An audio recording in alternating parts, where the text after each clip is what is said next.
মুখ্যমন্ত্রীর নির্দেশক্রমে নন্দীগ্রাম হলদিয়া সেতু নির্মাণে প্রথম বৈঠক। 3টি সম্ভাব্য স্থানের সমীক্ষা। তৈরি হবে ফোল্ডিং সেতু, জানালেন হলদিয়ার বিধায়ক। একটা ব্রিজ করতে গেলে এই ব্রিজটা তো আর ছোটোখাটো ব্রিজ নয়। এই ব্রিজটা প্রায় দীর্ঘ 3 কিলোমিটার লম্বা হবে এবং এই ব্রিজটা এমনি কংক্রিট ব্রিজ হবে না, এটা ফোল্ডিং ব্রিজ হবে, ফোল্ড হবে। কারণ আমাদের সম্মানীয় মুখ্যমন্ত্রী ওনার মাথায় আছেন যে পরবর্তীকালে ধরুন যদি কোনো জাহাজ বা কোনো শিপ যদি ওদিকে পারাপ যেতে হয়, নিয়ে যেতে হয়, ওদিকে যদি ভবিষ্যতে কোনো পরিকল্পনা মাথায় রেখেই উনি সেই জন্যে এটাকে ফোল্ড করার চেষ্টা করছেন, আর সেইভাবেই পরিকল্পনা হচ্ছে।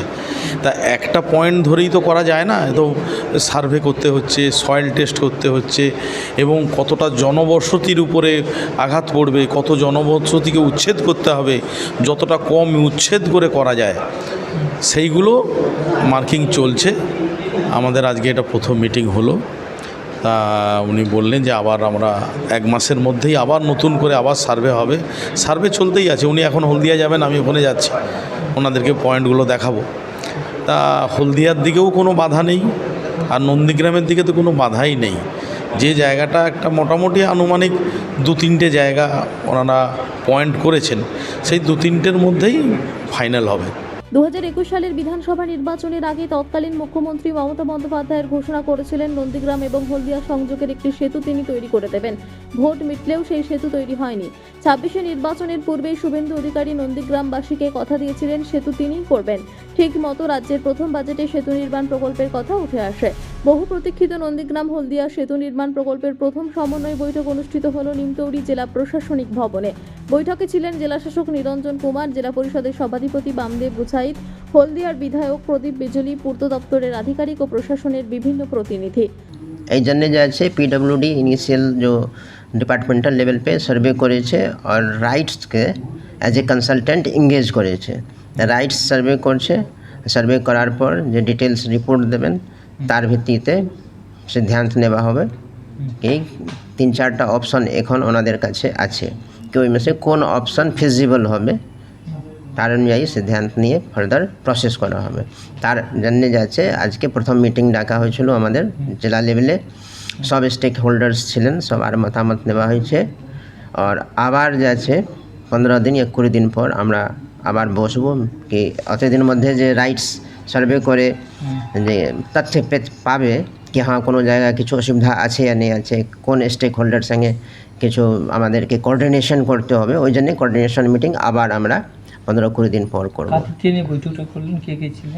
এখানে লগভগ chief engineer PWD NS division Kolkata থেকে এসেছিলেন, ওনার এখানকার যে লোকাল এক্সিকিউটিভ ইঞ্জিনিয়ার ছিলেন, পিডব্লিউডি রোডস, সিভিল, ইরিগেশন, আমাদের ওখানকার নন্দীগ্রাম 1-2 বিডিও ছিলেন, বিএলআরও সাহেব ছিলেন, BDO Sutahata Haldia, irrigation, forest, হ্যাঁ লগভগ আমাদের সভাধিপতি ছিলেন, এমএলএ হলদিয়া সাহেব ছিলেন।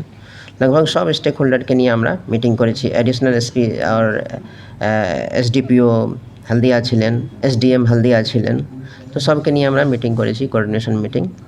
আর ইন ফিউচার দ্রুত চিহ্নিতকরণ করা হবে। আবার 15 দিন পর, হ্যাঁ 15-20 দিন পর আবার আমরা বসবো। জেলা শাসক জানান, রাইটসকে সমীক্ষার দায়িত্ব দেওয়া হয়েছে। বর্তমানে 3 থেকে 4টি সম্ভাব্য স্থান খতিয়ে দেখা হচ্ছে। সমীক্ষার রিপোর্টের ভিত্তিতেই সেতুর চূড়ান্ত অবস্থান নির্ধারণ করা হবে। 15 থেকে 20 দিনের মধ্যে ফের হবে বৈঠক। বিধায়ক প্রদীপ বিজলি বলেন, প্রস্তাবিত প্রায় 3 কিলোমিটার দীর্ঘ সেতুটি ভবিষ্যতের প্রয়োজন মাথায় রেখেই ফোল্ডিং ব্রিজ হিসেবে নির্মাণের পরিকল্পনা রয়েছে। আগামী 2 থেকে 3 মাসের মধ্যে সেতুর স্থান চূড়ান্ত করার লক্ষ্যে সমীক্ষার কাজ চলছে। অপরদিকে স্বপ্নের সেতু বাস্তব রূপ পেতে চলেছে জেনে খুশি হলদিয়া এবং নন্দীগ্রামবাসী। আগে হওয়ার দরকার ছিল, হয়নি।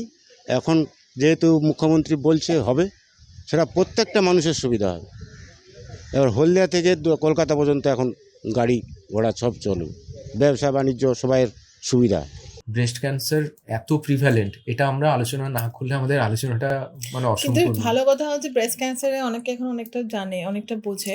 তো ব্রেস্টে যদি কোনো লাম্প হয়, পেনলেস লাম্প, বা ধরুন নিপল থেকে কিছু বেরোচ্ছে, নিপল ডিসচার্জ, বা নিপলের যে পজিশনটা চেঞ্জ হয়ে গেছে, নিপল রিট্রাকশন যেটাকে বলি আমরা, কিংবা ধরুন একটা লাম্প আছে যেটা কিনা ব্রেস্টের স্কিনের সঙ্গে গিয়ে অ্যাটাচ হয়ে গেছে, বা ব্রেস্টের যে শেপটা চেঞ্জ হয়ে গেছে। এছাড়া ব্রেস্টের লাম্পের পরে যেটা হয় হচ্ছে আমাদের অ্যাক্সিলা, মানে বগলে কোনো ফোলা হলো, কোনো গ্ল্যান্ড ফোলা হলো। তো এই সবগুলোই কিন্তু একটা সিমটম, মানে লোকাল হলে শুধু ব্রেস্টে থাকে, তারপরে যদি একটু অ্যাডভান্স হয় তখন বগলে যায়।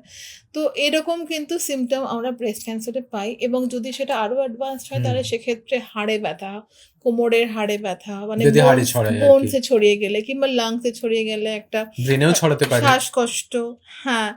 আর ব্রেনে ছড়ালে তো ব্রেনের মাথা ব্যথা, বমি। মাথা ব্যথা, বমি, কিংবা কখনো অজ্ঞান হয়ে যাওয়া। অজ্ঞান হয়ে যাওয়া। আর লিভারে ছড়ালে, খুব বাড়াবাড়ি হলে জন্ডিস। তো এটা হচ্ছে অ্যাডভান্স স্টেজে। আমি চাইবো না যে পেশেন্টরা এতদিন ওয়েট হ্যাঁ করুন। অবশ্যই। কিন্তু যদি আপনারা কখনো কোনো ব্রেস্টের লাম্প দেখেন যেটা কিনা আপনারা হয়তো বুঝতে পারছেন না এটা ক্যান্সার কিনা, অবশ্যই কোন ডাক্তারের পরামর্শ নেবেন। Ma, there's this new Bengali matrimonial website, BABandhan.in. It's safe, verified, and just for us. Really? देर न करें, आज ही रजिस्टर करें।